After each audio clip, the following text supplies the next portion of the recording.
Kung walang ebidensya, hindi mo ako pwedeng paalisin. Nag-live para ipagtanggol ang sarili, gumawa ng PLA fanpage na suporta sa pagsasakop. Qian Li, asawa ng Chinese sa ASUS, kinansela ang residence permit. Bilang Taiwanese, may parehong karapatan dapat ako. Bilang asawa ng Chinese, matagal nang nakatira sa Taiwan, namamahala ng PLA Facebook group, nag-share ng video ng China officials, nagpalaganap ng panawagan sa Union, tinanggal ang Taiwan ID noong Agosto. Status binago sa family residence, pwede pa rin healthcare at magtrabaho. Maraming Chinese spouses nagreklamo. Ministry of Interior, kinansela ang permit, epektibo Disyembre 1, wala na healthcare at social benefits. Katulad ng ordinaryong Chinese.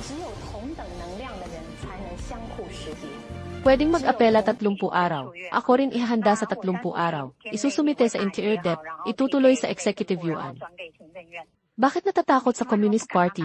Personal na opinyon. Pero ang sinulat ko ngayon, matapos ang marahas na parusa, nakakuha ako ng konklusyon, baka bigyan ng pagkakataon ang Communist Party, pwede rin subukan.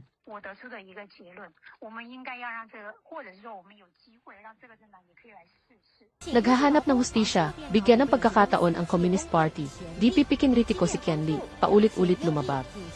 Ginamit batas ng China para takutin ang katrabaho at boss, gumawa pa ng PLA website, suportahan ang pinwersang unyon, gusto PLA gumamit ng puwersa sa bansa, hindi pa rin nagsisisi at sumusuporta.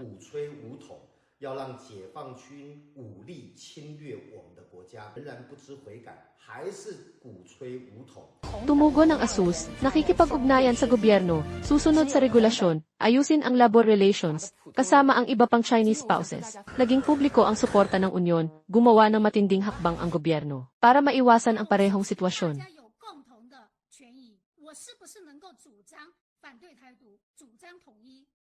Gusto mo ba ang content namin? Mag-subscribe at i-follow na ang Liho TV.